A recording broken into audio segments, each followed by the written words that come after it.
ఇవాళ పార్లమెంటులో జరుగుతున్నటువంటి చర్చ అంశం వేరు, డిలిమిటేషన్ ఉమెన్ రిజర్వేషన్ బిల్లు. ఆ సందర్భంలో తెలివిలేని ఒక వెధవ మెదడు జ్ఞానము లేక తెలంగాణ విభజనను పాకిస్తాన్ భారత విభజనతోటి పోల్చి ఈరోజు ఈ భారతదేశంలో ప్రజాస్వామికంగా రాజ్యాంగ ప్రకారంగా లోక్సభ రాజ్యసభ పాస్ చేసినటువంటి బిల్లులను పార్లమెంటు వేదికగా అవమానపరుస్తుంటే తెలంగాణ నుంచి ఎంపికైన 8 మంది భారతీయ జనతా పార్టీల ఎంపులు చీము నెత్తురు లేకుండా వాటిని విని ఎంజాయ్ చేసేటువంటి దౌర్భాగ్య పరిస్థితి వింటే తెలంగాణ తల్లి రోధించేటువంటి పరిస్థితి ఉంది. అలా ఏ మాత్రం బాధ్యత ఉన్నా తెలంగాణ రక్తమున్నా తేజస్వి గారు మాట్లాడినటువంటి మాటలు తెలంగాణ ప్రజల ఆత్మగౌరవం కాదు, అమరవీరుల ఆత్మక్షోభని కాదు, అవమానపరచడమే కాదు, ఇలా తెలంగాణ యావత్ ఉద్యమ స్ఫూర్తికి విఘాతం కలిగించే విధంగా మాట్లాడినారు. ఏ రాజ్యాంగంగా ఏర్పడలేదా? ఇంత పెద్ద దీర్ఘకాలిక ప్రజల ఆకాంక్షకు కాంగ్రెస్ పార్టీ నిర్ణయం తీసుకొని ఆనాడు భారతీయ జనతా పార్టీ కీర్తిశేషులు సుష్మా స్వరాజ్ గారు రాజ్యాంగ ప్రకారంగా పార్లమెంటులో మద్దతిస్తే ఇవాళ ఈ యొక్క ప్రధానమంత్రి నుంచి మొదలుకొంటే మొన్నవరో తెలుగుదేశం ఆంధ్ర ఎంపీ కూడా పార్లమెంటు గురించి కూడా మాట్లాడుతూ ఉండే, తెలంగాణ విభజన గురించి మాట్లాడుతూ ఉండే. ప్రతి ఒక్కరికి చురుకనైతుంది బిడ్డ, జాగ్రత్త. తెలంగాణ ఉద్యమకారులంతా ఒకవేళ ఎందుకులే విభజన జరిగింది కదా, ఎవరి విభజన దాకానే పోరాటం, విభజన తర్వాత ఎవరి బతుకులు వాళ్ళు బతకాలనుకుంటే జ్ఞానం లేక అజ్ఞానంతో పార్లమెంటరీ వ్యవస్థలో రాజ్యాంగాన్ని అవమానపరిచే విధంగా తేజస్వి మాట్లాడుతున్నటువంటి మాటలు ఈరోజు దేశ ప్రజాస్వామ్యానికి అగౌరవం. ప్రధానమంత్రి గారు కూడా వాటిని వినాలి. కాంగ్రెస్ పార్టీ మా నాయకుడు రాహుల్ గాంధీ గారు కూడా మెయిల్ చేశాం, అది పార్లమెంట్లో తొలగించేదాకా, ఆ పార్లమెంటు రికార్డుల నుంచి ఆ పదాలు తొలగించేదాకా డిమాండ్ చేయాలని కూడా కోరుతా ఉన్నాం. లోక్సభ స్పీకర్ స్వయంగా మా లేఖకు స్పందించి తెలంగాణ ప్రజల ఆత్మగౌరవానికి ప్రతీకగా లోక్సభ ద్వారా పాస్ అయినటువంటి బిల్లును అవహేళన చేస్తున్నటువంటి వ్యక్తుల పట్ల తగిన చర్య తీసుకొని రికార్డుల నుంచి తొలగించడమే కాకుండా అతని పార్లమెంటు సభ్యత్వాన్ని రద్దు చేయాలని కూడా ఈ సందర్భంగా డిమాండ్ చేస్తూ ఉన్నాం. తెలంగాణ ఎలా వచ్చింది? ఏం రక్తపాతంతో తీసుకున్నామా? తెలంగాణ మేమే ఆత్మత్యాగాలు చేసి ఆత్మహుతులకు పాల్పడి ప్రజాస్వామికంగా చట్టాల ద్వారా చేసుకున్నామే. మరి అటువంటి పరిస్థితిని ఇలా మీరు ఈ విధంగా ఇష్టం వచ్చినట్టుగా ఇష్టం ఉన్నప్పుడు మాట్లాడుతుంటే ఎవరు ఎందుకు మాట్లాడుతలేరు అని అడుగుతా ఉన్నా.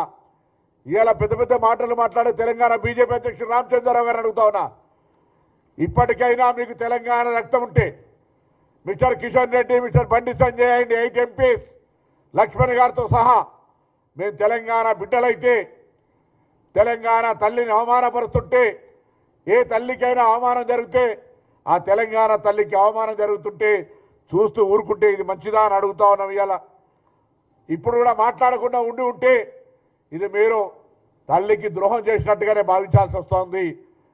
ఆనాడు శాసనసభ్యత్వానికి రాజీనామా చేయకుండా పరారైన వ్యక్తి ఇవాళ తెలంగాణకు సంబంధించి ప్రాతినిధ్యం వహిస్తున్నప్పటికీ మంత్రిగా తెలంగాణ ఏర్పాటును ప్రధానమంత్రి మాట్లాడినప్పుడు అంటే భయం ఉండే కావచ్చు, మంత్రిగా తీసేస్తారని మాట్లాడలేదనుకున్నాం.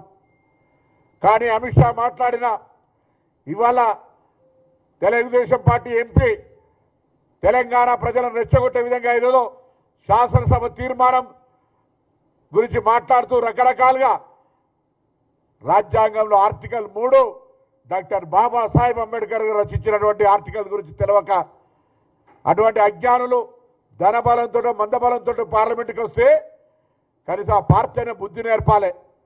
ఇలా సౌహృద వాతావరణంలో బతకాల్సిన పరిస్థితుల్లో తెలంగాణ ఏర్పాటు మీద తాపకొకసారి కారం జల్లుతూ పుండు గెలికే ప్రయత్నం చేస్తూ ఉన్నారు. ఇది ప్రజాస్వామ్యానికి మంచిది కాదు. అసలు దేశ ప్రజాస్వామ్యంలో రాష్ట్రాల కూటమిగా ఏర్పడ్డ ఈ దేశంలో ప్రజాస్వామిక ఫెడరల్ సిస్టంలో తెలంగాణ విభజనను అవహేళన చేస్తుంటే తెలంగాణ ఏర్పాటుకు సంబంధించినటువంటి ప్రక్రియ ఆ వేదిక లోక్సభ అయితే అక్కడనే దానికి తెలంగాణ ఏర్పాటుకు అవమానం జరుగుతుంటే ఎందుకు ప్రేక్షకులుగా ఉంటా ఉన్నది వ్యవస్థ?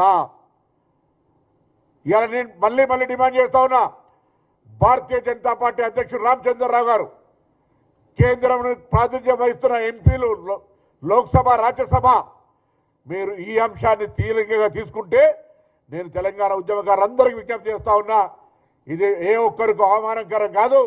ఇలా తెలంగాణ ఉద్యమ స్ఫూర్తిగా, తెలంగాణ ఉద్యమకారులంగా అనేక సందర్భాల్లో మనం మన హక్కును, గుర్తింపును అడుగుతున్నప్పుడు మనను అవమానపరిచి, మన ఉద్యమాన్ని, మన ఏర్పాటును, తెలంగాణ విభజన విధానాన్ని అవమానపరిచి మాట్లాడుతున్నటువంటి వాళ్ళ పట్ల మరొక్కడు నోరు విప్పే ధైర్యం చేయకుండా చట్టరీత్యా, ప్రజాస్వామ్య రీత్యా, రాజకీయ రీత్యా అన్ని రకాలుగా వాళ్ళ నోళ్లకు వాళ్ళకు బుద్ధి చెప్పేటువంటి ప్రక్రియ జరగాలని కోరుకుంటా ఉన్నా. ఇది నిజంగా దురదృష్టకరం.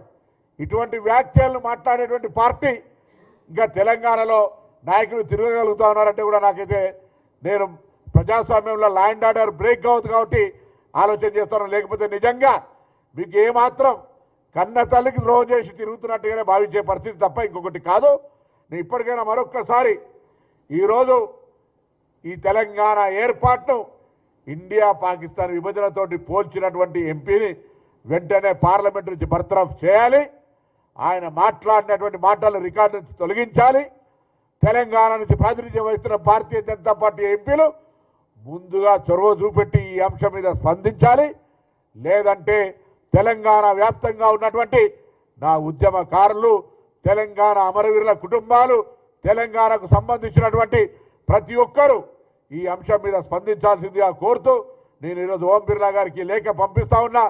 దయచేసి తెలంగాణ ప్రజల ఆత్మగౌరవానికి, తెలంగాణ ఏర్పాటుకు వేదికైన లోక్సభను అవమానపరుస్తూ మాట్లాడినటువంటి విధానాన్ని వెంటనే ఆ మాటల రికార్డు తొలగిస్తూ ఆ సభ్యుడిపై తగిన చర్యలు తీసుకోమని, అవసరమైతే తెలంగాణ పార్లమెంటు సభ్యులుగా మాజీ పార్లమెంటు సభ్యులను కూడా కలిసి నేరుగా స్పీకర్ని కలిసి విజ్ఞాపన కూడా చేస్తాం.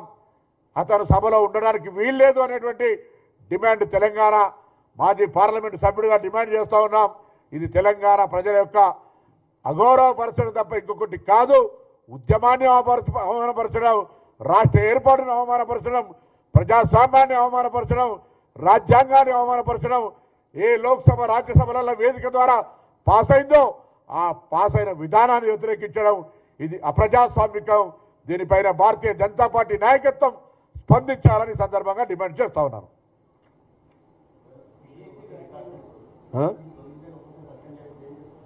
ప్రజా ఉద్యమం ప్రజల లోపల భారతీయ జనతా పార్టీ అసలు వైఖరి చెప్పే ప్రయత్నం చేస్తాం. తెలంగాణ రాకుండా అడ్డుకుంటాం అటువంటి వ్యక్తులను. తెలంగాణ ఆత్మగౌరవానికి భంగం కలిగేటువంటి వ్యక్తుల పట్ల తెలంగాణ ప్రజలకు తప్పకుండా చీమున్న ఎత్తురు ఆనాడు తెలంగాణ కోసం కొట్లాడిన ప్రతి వ్యక్తి రాజకీయాలకు అతీతంగా ఇటువంటి వ్యాఖ్యల మీద స్పందించాలని కోరుతా ఉన్నాం.